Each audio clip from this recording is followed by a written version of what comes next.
Hello friends, welcome back to my YouTube channel. ಇವತ್ತಿನ ವಿಡಿಯೋದಲ್ಲಿ ನಾನು ಫ್ರಂಟ್ ಬಂದು ವಿ ನೆಕ್ಕು, ಹಾಗೆಯೇ ಬ್ಯಾಕ್ನಲ್ಲಿ ಬೋಟ್ ನೆಕ್ ಬಂದು ಫೋಟ್ಲಿ button. So close boat neck ಬರುತ್ತೆ, ಕ್ಲೋಸ್ ನೆಕ್ ಬರುತ್ತೆ.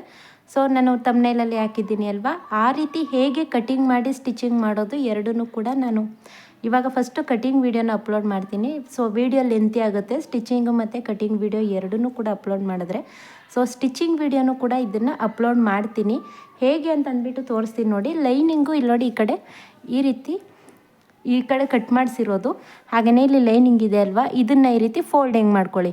ಇದು ಬಂದು 36 ಎದೆ ಸುತ್ತಳತೆ ಬ್ಲೌಸ್ ಆಗಿರುತ್ತೆ.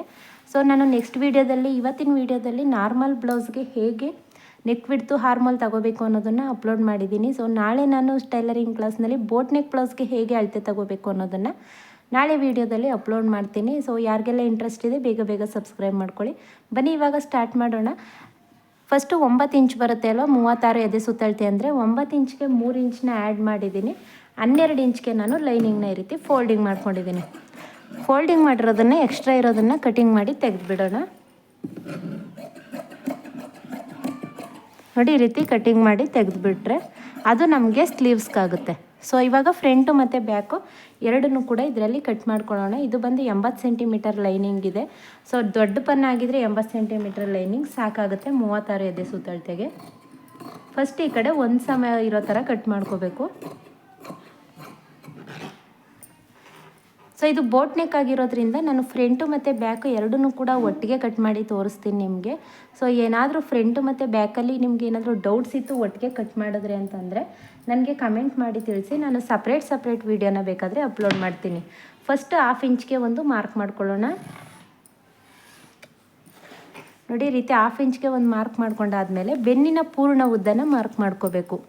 ನೋಡಿ, ಅಳತೆ ಬ್ಲೌಸ್ನ ಈ ರೀತಿ ನೀಟಾಗಿ ಇಟ್ಕೊಂಡು ಭುಜದಿಂದ ಪೂರ್ತಿ ಡಾಟ್ ಹಿಡ್ದಿರ್ತೀವಿ ಅಲ್ವಾ, ಅಲ್ಲಿವರೆಗೂ ಈ ರೀತಿ ಮಧ್ಯಕ್ಕೆ ಫೋಲ್ಡ್ ಮಾಡಿಕೊಂಡು ಕರೆಕ್ಟಾಗಿ ಬೆನ್ನಿನ ಪೂರ್ಣ ಉದ್ದನ ಮಾರ್ಕ್ ಮಾಡ್ಕೊಳ್ಳಿ. ಅರ್ಧ ಇಂಚು ಎಕ್ಸ್ಟ್ರಾ ಮಾರ್ಕ್ ಮಾಡ್ಕೊಳ್ಳಿ. ಇದು ಭುಜ ಅಟ್ಯಾಚ್ ಮಾಡೋದಕ್ಕೆ ಅರ್ಧ ಇಂಚು ಜಾಸ್ತಿ. ಸೊ ಇದಾದ ನಂತರ ಇದನ್ನು ಈ ರೀತಿ ಫೋಲ್ಡಿಂಗ್ ಮಾಡ್ಕೊಳ್ಳಿ.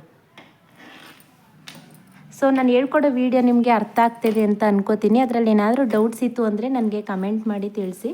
ಸೊ ನಾನು ಅದನ್ನು ಕ್ಲಿಯರಿಟಿಯಾಗಿ ವಿಡಿಯೋದಲ್ಲಿ ಮತ್ತೆ ಹೇಳ್ಕೊಡ್ತೀನಿ.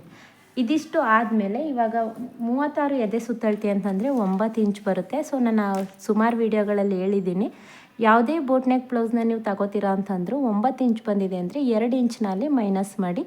ನೀವು ಎಷ್ಟೇ ಇಂಚ್ ತಗೊಂಡ್ರು ಅಷ್ಟೇ, ಎಷ್ಟೇ ಎದೆ ಸುತ್ತಳತೆ ಇದ್ರೂ 2 ಇಂಚ್ ಮೈನಸ್ ಮಾಡಿದಾಗ ನಿಮಗೆ ಕರೆಕ್ಟಾಗಿ ಬರುತ್ತೆ. ಇದು ಬಂದು ಇವಾಗ 7 ಇಂಚ್ಗೆ ಒಂದು ಮಾರ್ಕ್ ಮಾಡ್ಕೊಳ್ಳಿ. 2 ಇಂಚು ಮೈನಸ್ ಮಾಡಿದ್ರೆ ಇಲ್ಲೂ ಕೂಡ 7 ಇಂಚ್ ಆಗುತ್ತೆ. ಇಲ್ಲೂ ಕೂಡ 7 ಇಂಚ್ಗೆ ತಗೊಳ್ಳಿ. ಈ ರೀತಿ 7 ಇಂಚ್ಗೆ ತಗೊಂಡಾದಮೇಲೆ ಸ್ಟ್ರೈಟ್ ಒಂದು ಲೈನ್ ಹಾಕೊಳ್ಳೋಣ. ನಾನು ಫ್ರಂಟು ಮತ್ತು ಬ್ಯಾಕ್ ಎರಡೂ ಕೂಡ ಯಾಕೆ ಒಂದೇ ಸೈಡೆಲ್ಲ ಕಟ್ ಮಾಡ್ತೀನಿ ಅಂತಂದರೆ ನಿಮಗೆ ಈಸಿ ಆಗುತ್ತೆ. ನೀವು ಕಟಿಂಗ್ ಮಾಡುವಾಗ ಈ ರೀತಿ ಕಲ್ತ್ಕೊಂಡ್ರೆ ನಿಮಗೆ ಈಸಿ ಆಗುತ್ತೆ. ಸೊ ನೋಡಿ, ಇದು ಬಂದು ಇಷ್ಟು ಆಯ್ತಲ್ವ.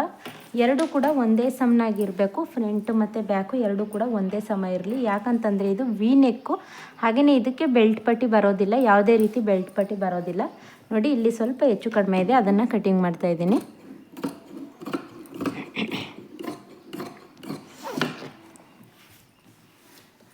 ಸೊ ವಿ ನೆಕ್ ಆಗಿರೋದ್ರಿಂದ ಫ್ರಂಟ್ ಮತ್ತು ಬ್ಯಾಕು ಎರಡೂ ಕೂಡ ಒಂದೇ ಸಮ ಇರಬೇಕು. ಇಲ್ಲಿ ಬಂದು ನೀವು ಅರ್ಧ ಇಂಚ್ಗೆ ಒಂದು ಮಾರ್ಕ್ ಮಾಡ್ಕೊಳ್ಳಿ. ಅರ್ಧ ಇಂಚ್ಗೊಂದು ಮಾರ್ಕ್ ಮಾಡಿಕೊಂಡು ಈ ರೀತಿ ನೀಟಾಗಿ ರೌಂಡ್ ಶೇಪ್ ಅನ್ನೋದನ್ನು ಕೊಡಿ. ಇದಾದ ನಂತರ ಎದೆ ಸುತ್ತಳತೆನ ಮಾರ್ಕ್ ಮಾಡ್ಕೋಬೇಕು. 9 ಇಂಚ್ಗೆ ಒಂದು ಮಾರ್ಕ್ ಮಾಡ್ಕೊಳ್ಳಿ. ಇವಾಗ ಆರ್ಮಲ್ನ ನಾವು ಒಂದು ಸಲ ಚೆಕ್ ಮಾಡ್ಕೋಬೇಕು. ಅರ್ಧ ಇಂಚು ಮೇಲ್ಗಡೆ ಬಿಟ್ಟು ಈ ರೀತಿ ನಾವು ಎಲ್ಲಿ ಮಾರ್ಕ್ ಮಾಡ್ಕೊಂಡಿರ್ತೀವಿ ಅಲ್ವಾ, ಅಲ್ಲಿಗೆ ಚೆಕ್ ಮಾಡ್ಕೊಳ್ಳಿ. 8 ಇಂಚ್ ಬರ್ತಾಯಿದೆ. ಸೊ ಇಲ್ಲೂ ಕೂಡ 8 ಇಂಚ್ ಇದೆಯಾ ಅಂತ ಚೆಕ್ ಮಾಡಬೇಕು. ಆವಾಗ ನೀವು ಹಾರ್ಮೋಲ್ ಹಾಕಿರೋದು ಕರೆಕ್ಟಾಗಿದೆ ಅಂತ ಅರ್ಥ. ನೋಡಿ, ಕರೆಕ್ಟಾಗಿ ಇಲ್ಲೂ ಕೂಡ 8 ಇಂಚೇ ಬರ್ತಾಯಿದೆ. ಸೊ ಇದು ಕರೆಕ್ಟಾಗಿದೆ ಅಂತ ಅಂದ್ಬಿಟ್ಟು ಇದಾದ ನಂತರ ಭುಜ ಒಂದು ನಾವು 3 ಇಂಚ್ಗೆ ಕಟ್ ಮಾಡ್ಕೊಳ್ಳೋಣ. ಯಾಕಂತಂದರೆ ಇಲ್ಲಿ ವಿಡ್ತ್ ಅನ್ನೋದು ಜಾಸ್ತಿನೇ ಇರಲಿ ಸ್ವಲ್ಪ. ಯಾಕಂತಂದರೆ ವಿ ನೆಕ್ಕು ನಾವು ಇಲ್ಲಿ ಕೊಟ್ಟಾಗ ಅದು ನಿಮಗೆ ಕರೆಕ್ಟಾಗಿ ಕೂರಬೇಕು ಅಂತಂದರೆ ಇಲ್ಲಿ ಭುಜ ಅನ್ನೋದು ಕಡಿಮೆನೇ ಇರಬೇಕು, ಅದಕ್ಕೋಸ್ಕರ. ಸೊ ಫ್ರಂಟ್ ಡೀಪ್ ಎಷ್ಟಿದೆ ಅನ್ನೋದನ್ನು ಅಳತೆ ಬ್ಲೌಸಲ್ಲೇ ನೋಡ್ಕೊಳ್ಳೋಣ.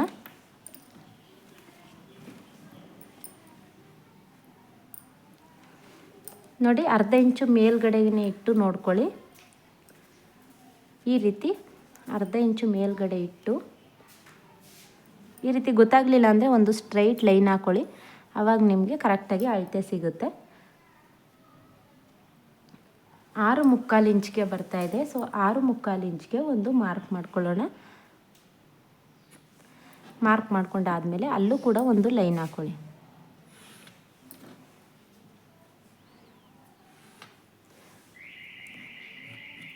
ಸೊ ಇದಿಷ್ಟು ಲೈನ್ ಹಾಕೊಂಡಾದಮೇಲೆ ಇಲ್ಲಿ ನಮಗೆ ವಿ ನೆಕ್ ಬರಬೇಕಲ್ವ, ಅದಕ್ಕೋಸ್ಕರ ಏನು ಮಾಡಬೇಕು ಅಂದರೆ ಒಂದು ಅರ್ಧ ಇಂಚು ಇಲ್ಲಿ ಎಕ್ಸ್ಟ್ರಾ ತಗೊಳ್ಬೇಕಾಗುತ್ತೆ. ಯಾಕಂತಂದರೆ ಇಲ್ಲಿ ವಿ ನೆಕ್ನ ಡ್ರಾ ಮಾಡೋದಕ್ಕೆ. ಸೊ ನಾವು ಹೀಗೆ ವಿ ನೆಕ್ನ ಡ್ರಾ ಮಾಡಬೇಕು. ಯಾಕಂತಂದರೆ ಇದು ಲೆಂತ್ ಜಾಸ್ತಿ ಇರುತ್ತೆ, ಈ ಕಡೆ ಸೈಡ್ ಕಡಿಮೆ ಇರುತ್ತೆ ಅಲ್ವಾ. ಅದಕ್ಕೋಸ್ಕರ ಏನು ಮಾಡಿ ಅಂತಂದರೆ ಇಲ್ಲಿ ನಾವು ಒಂದು ಅರ್ಧ ಇಂಚು ಜಾಸ್ತಿ ತಗೊಂಡು ಈ ರೀತಿ ವಿ ನೆಕ್ನ ಶೇಪ್ನ ಮಾರ್ಕ್ ಮಾಡ್ಕೊಳ್ಳಿ.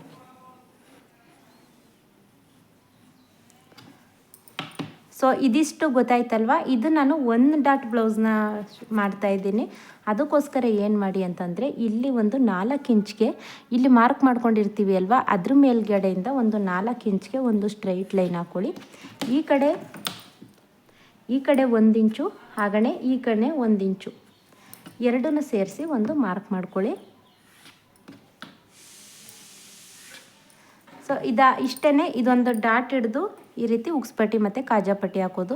ಸೊ 1 ಡಾಟ್ ಬ್ಲೌಸ್ ಏನಾದರೂ ನಿಮಗೆ ಚೆಸ್ಟ್ ಜಾಸ್ತಿ ಇತ್ತು ಅಂತಂದರೆ ಈ ಕಡೆ 1.5 ಇಂಚ್ ತಗೊಳ್ಳಿ, ಈ ಕಡೆ 1.5 ಇಂಚ್ ತಗೊಳ್ಳಿ. ಆವಾಗ ನಿಮಗೆ ಇಲ್ಲಿ ಕಪ್ಸ್ ಅನ್ನೋದು ಬರುತ್ತೆ, ಆವಾಗ ನಿಮಗೆ ಪರ್ಫೆಕ್ಟಾಗಿ ಆಗುತ್ತೆ. ಸೊ ಇದಿಷ್ಟು ಗೊತ್ತಾಯಿತು ಅಲ್ವಾ, ಇದಿಷ್ಟು ಗೊತ್ತಾಯಿತು ಅಂತ ಅನ್ಕೋತೀನಿ. ಸೊಂಟದ ಸುತ್ತಳತೆನೂ ಕೂಡ ಇಲ್ಲೇ ಮಾರ್ಕ್ ಮಾಡ್ಕೊಳ್ಳೋಣ. ಸೊ ಸೊಂಟದ ಸುತ್ತಳತೆ ಎಷ್ಟಿದೆ ಅನ್ನೋದನ್ನು ಅಳತೆ ಬ್ಲೌಸಲ್ಲೇ ನೋಡ್ಕೋಬೇಕು. ಕಾಜಾಪಟ್ಟಿ ಸೈಡು ಬಿಟ್ಬಿಡಿ. ಸೊ ಕಾಜಾಪಟ್ಟಿಯಿಂದ ತಗೊಂಡ್ಬಾರ್ದು ಅಳತೆಗೆ, ಆವಾಗ ನಿಮಗೆ ಪರ್ಫೆಕ್ಟಾಗಿ ಸಿಗೋದಿಲ್ಲ. ಈ ರೀತಿ ಟೇಪಲ್ಲಿ ಪೂರ್ತಿಯಾಗಿ ಅಳತೆನ ಇಟ್ಕೊಳ್ಳೋಣ. ನೋಡಿ 31 ಇಂಚ್ ಬರ್ತಾ ಇದೆ ಅಲ್ವಾ, 31 ಇಂಚನ್ನ ನಾವು 4ನೇ ಭಾಗ ತಗೋಬೇಕಾಗುತ್ತೆ. ಸೊ 4ನೇ ಭಾಗ ತಗೊಂಡು ಅದಾದ ನಂತರ ಇವಾಗ ಇಟ್ಕೊಳ್ಳೋಣ. 7.25 ಇಂಚ್ ಬರುತ್ತೆ. ಇದಕ್ಕೆ ನಾವು ಈ ಕಡೆ 1 ಇಂಚು, ಈ ಕಡೆ 1 ಇಂಚು, 2 ಇಂಚು ಎಕ್ಸ್ಟ್ರಾ ಇಟ್ಟಿದ್ದೀವಿ. ನೋಡಿ ಈ ರೀತಿ ಅದು 2 ಇಂಚು ಇಲ್ಲಿ ನಾವು ಡಾಟ್ ಹಿಡಿದಾಗ ಹೋಗುತ್ತೆ ಅಲ್ವಾ, ಅದಕ್ಕೋಸ್ಕರ ಏನು ಮಾಡಬೇಕು ಅಂತಂದರೆ ನೀವು 2 ಇಂಚು ಜಾಸ್ತಿನ ತಗೋಬೇಕಾಗುತ್ತೆ. ಸೊ ಇಲ್ಲಿ 7.25 ಇಂಚ್ಗೆ 8.25 ಇಂಚ್ ತಗೊಳ್ಳಿ, ಆವಾಗ ನಿಮಗೆ ಕರೆಕ್ಟಾಗಿ ಸರಿ ಹೋಗುತ್ತೆ. 1 ಇಂಚು ಜಾಸ್ತಿ ಏನಕ್ಕೆ ತಗೊಂಡೆ ಅಂದರೆ ಇಲ್ಲಿ 1 ಇಂಚು, ಈ ಕಡೆ ಸೈಡ್ 1 ಇಂಚು, 2 ಇಂಚು ಆಯ್ತಲ್ವ, ಅದು ನಿಮಗೆ ಪರ್ಫೆಕ್ಟಾಗಿ ನೋಡಿ ಸ್ಟ್ರೈಟ್ ಲೈನ್ ಬರುತ್ತೆ. ಸೊ ಎಕ್ಸ್ಟ್ರಾ ಇರೋಂಥ ಪೀಸ್ ಬಂದು ನಿಮಗೆ ಸೀಮಿಂಗ್ ಲೈಸ್ ಆಗುತ್ತೆ. ಸೊ ಇದಿಷ್ಟು ಗೊತ್ತಾಯಿತು ಅಂತ ಅನ್ಕೋತೀನಿ. ಇವಾಗ ಬ್ಯಾಕಲ್ಲಿ ಬೋಟ್ ನೆಕ್ನು ಕೂಡ ಕಟ್ ಮಾಡಿ ತೋರಿಸ್ತೀನಿ.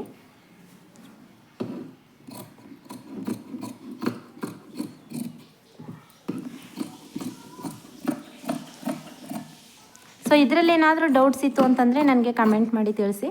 ನಾವು ಇಲ್ಲಿ ಯಾವಾಗಲೂ ಕಟ್ ಮಾಡ್ಕೊಂಡಿರ್ತೀವಿ ಅಲ್ವಾ, ಅದು ಉಕ್ಸ್ಪಟ್ಟಿ ಮತ್ತು ಕಾಜಾಪಟ್ಟಿಗೆ ತಗೊಂಡಿದ್ದೀನಿ. ಇದಾದ ನಂತರ ಈ ರೀತಿ ಭುಜನೂ ಕೂಡ ಕಟ್ ಮಾಡ್ಕೊಳ್ಳೋಣ. ನೋಡಿ ಇಲ್ಲಿ ಒಂದು ನಾಚ್ ಹಾಕ್ಕೊಳ್ಳಿ. ನಾಚ್ ಹಾಕೊಂಡಾದಮೇಲೆ ಒಂದು ಪಾರ್ಟ್ ಮಾತ್ರ ಈ ರೀತಿ ಎತ್ಕೊಳ್ಳಿ. ಯಾಕಂದರೆ ಇದು ಫ್ರಂಟು ಮತ್ತು ಇದು ಬ್ಯಾಕ್ ಸೈಡ್ ಅಲ್ವಾ, ಅದಕ್ಕೋಸ್ಕರ ಒಂದು ಪಾರ್ಟ್ನ ಮಾತ್ರ ಈ ರೀತಿ ತಗೊಂಡು ಹೀಗೆ ಕಟ್ ಮಾಡಿ.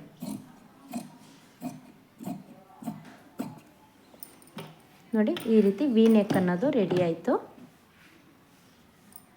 ವೇರ್ ಮಾಡಿದಾಗ ತುಂಬಾ ಬ್ಯೂಟಿಫುಲ್ಲಾಗಿ ಕಾಣಿಸುತ್ತೆ. ಸೊ ಇದು ಸ್ಟಿಚಿಂಗ್ ಮಾಡುವಾಗ ತೋರಿಸ್ತೀನಿ ಹೇಗೆ ಬರುತ್ತೆ ಅಂತ, ಲಾಸ್ಟಲ್ಲೂ ಕೂಡ ತೋರಿಸ್ತೀನಿ. ಇದಾದ ನಂತರ ಇದು ಕ್ಲೋಸ್ ನೆಕ್ ಇದೆ, ಹಾಗಾಗಿ ಬೋಟ್ ನೆಕ್ ಅಳತೆದು ಮಾತ್ರ ನಾವು 4 ಇಂಚ್ಗೆ ಮಾತ್ರ ತಗೋಬೇಕು. ಯಾಕಂತಂದರೆ ಪೂರ್ತಿ ಇದು ಕ್ಲೋಸ್ ನೆಕ್ ಇದೆ, ಅದಕ್ಕೋಸ್ಕರ. ಸೊ ಪೂರ್ತಿ ಬಂದು ನಿಮಗೆ ಫೋಟ್ಲಿ ಬಟನ್ ಬರುತ್ತೆ. ಸೊ ಒಂದು ಸ್ವಲ್ಪ ಡೀಪ್ ಬೇಕು ಅಂತಂದರೆ 4.25 ಕೂಡ ತಗೊಳ್ಳಿ. ನೋಡಿ ನಾವಿಲ್ಲಿ ನಾಚ್ ಹಾಕೊಂಡಿರ್ತೀವಿ ಅಲ್ವಾ, ಅಲ್ಲಿಂದ ಈ ರೀತಿ ಕ್ಲೋಸ್ ಮಾಡಬೇಕು ಅದನ್ನು. ಇವಾಗ ಇಲ್ಲಿಗೆ ನಾವು ಬೋಟ್ ನೆಕ್ತು ಈ ರೀತಿ ನೀಟಾಗಿ ಶೇಪ್ ಕೊಡಿ.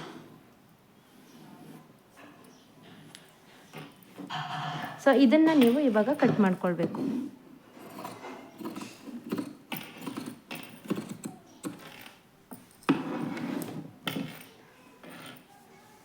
ಸೊ ನೋಡಿ ಇದು ಕೂಡ ರೆಡಿ ಆಯಿತು. ಇದನ್ನು ಇವಾಗ ಫೋಟ್ಲಿ ಬಟನ್ನ ಹಾಕಿ ಅದಕ್ಕೆ ನಾನು ರೆಡಿ ಮಾಡೋದನ್ನು ಕೂಡ ಸ್ಟಿಚಿಂಗ್ ವಿಡಿಯೋದಲ್ಲಿ ತೋರಿಸ್ತೀನಿ. ಇದಾದ ನಂತರ ಇವಾಗ ಸ್ಲೀವ್ಸ್ನ ಕಟ್ ಮಾಡ್ಕೊಳ್ಳೋಣ.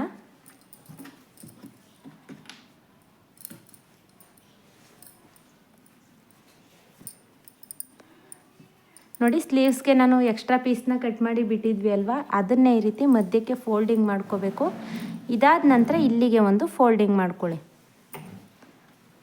ಈ ರೀತಿ 4 ಫೋಲ್ಡಿಂಗ್ ಮಾಡ್ಕೊಂಡಾದಮೇಲೆ ನಾವು ಇಲ್ಲಿಗೆ ಸ್ವಲ್ಪ ಪೀಸ್ ಬೇಕು ಅಂತಂದರೆ ಅಟ್ಯಾಚ್ ಮಾಡ್ಕೋಬೇಕು. ನೀವು 1 ಮೀಟರ್ ಲೈನಿಂಗ್ ತೊಗೊಂಡ್ರೆ ಯಾವುದೇ ರೀತಿ ಅಟ್ಯಾಚ್ ಬರೋದಿಲ್ಲ. ಸೊ ಒಂದು ಸ್ವಲ್ಪ ಇಲ್ಲಿ ಈ ಕಡೆ ಸೈಡ್ ಅಟ್ಯಾಚ್ ಮಾಡಬೇಕು ಅಷ್ಟೇ. ಫಸ್ಟು ಒಂದು ಅರ್ಧ ಇಂಚ್ಗೆ ಒಂದು ಮಾರ್ಕ್ ಮಾಡ್ಕೊಳ್ಳಿ. ಇದಾದ ನಂತರ ತೋಳಿನ ಪೂರ್ಣ ಉದ್ದ ಎಷ್ಟಿದೆ ಅನ್ನೋದನ್ನು ನೋಡ್ಕೋಬೇಕು. ಅದಕ್ಕೂ ಬೆಟರ್ ಅಂತಂದರೆ ನೋಡಿ ಈ ರೀತಿ ಅಳತೆ ಬ್ಲೌಸ್ನ ಇದ್ರ ಮೇಲ್ಗಡೆ, ಸೊ ಸಿಸ್ಟರ್ ಒಬ್ಬರು ಕೇಳಿದ್ರಲ್ವ ಲೈನ್ ಹಾಕಿ ತೋರಿಸಿ ಅಂತ, ಅದಕ್ಕೋಸ್ಕರ ಇವತ್ತು ಲೈನ್ ಹಾಕಿನೇ ತೋರಿಸ್ತೀನಿ ಸ್ಲೀವ್ಸ್ ಹೇಗೆ ಕಟ್ ಮಾಡೋದು ಅಂದ್ಬಿಟ್ಟು. ನೋಡಿ ಸ್ಲೀವ್ಸ್ ಉದ್ದನ ಈ ರೀತಿ ಫಸ್ಟು ಮಾರ್ಕ್ ಮಾಡ್ಕೊಳ್ಳಿ. ಅವ್ರದ್ದು ಉದ್ದ ಎಷ್ಟಿದೆ ಅಲ್ಲಿಗೆ ಒಂದು ಮಾರ್ಕ್ ಮಾಡ್ಕೊಳ್ಳಿ. ಇದಾದ ನಂತರ ವಿಡ್ತ್ಗೆ ಒಂದು ನೋಡಿ ಈ ರೀತಿ ಸ್ಟ್ರೈಟಾಗಿ ಎಳೆದಿಟ್ಕೊಂಡು ವಿಡ್ತ್ಗೆ ಒಂದು ಮಾರ್ಕ್ ಮಾಡ್ಕೊಳ್ಳಿ. ಫಸ್ಟ್ ಇವೆರಡನ್ನೂ ಕೂಡ ಸ್ಟ್ರೈಟ್ ಲೈನ್ ಹಾಕೋಬೇಕು. ಇದನ್ನು ಕೂಡ ಒಂದು ಲೈನ್ ಹಾಕೊಳ್ಳಿ, ಹಾಗೆಯೇ ಇದನ್ನು ಕೂಡ ಒಂದು ಲೈನ್ ಹಾಕೊಳ್ಳಿ. ಸೊ ಇದಿಷ್ಟು ಲೈನ್ ಹಾಕೊಂಡಾದಮೇಲೆ ಒಂದು ಅರ್ಧ ಇಂಚ್ಗೆ ಒಂದು ಇಂಚ್ಗೆ ಒಂದು ಮಾರ್ಕ್ ಮಾಡ್ಕೊಳ್ಳಿ. ಇಲ್ಲಿ ನಾವು ಈ ರೀತಿ ಶೇಪ್ ಅನ್ನೋದನ್ನು ಕೊಡಬೇಕು. ನಾವು ಮಾರ್ಕ್ ಮಾಡ್ಕೊಂಡಿರೋದು ಇಲ್ಲಿಗೆ ಬಂದಿತ್ತಲ್ವಾ, ನೀವು ಇದರಲ್ಲಿ ಸ್ಲೀವ್ಸ್ದು ಶೇಪ್ ತೆಗೆಯೋದೇ ಸ್ಕೇಲ್ ಬರುತ್ತೆ. ಆ ರೀತಿ ಸ್ಕೇಲ್ ಇಟ್ಕೊಂಡ್ರೂ ಕೂಡ ನೀವು ಕಟಿಂಗ್ ಮಾಡ್ಕೋಬೋದು. ಇಲ್ಲ ಅಂತಂದರೆ ಇದರಲ್ಲೇ ಕಟ್ ಮಾಡ್ತೀವಿ ಅಂತಂದರೂ ಕೂಡ ಇದರಲ್ಲೇ ಕಟಿಂಗ್ ಮಾಡ್ಕೋಬೋದು. ನೋಡಿ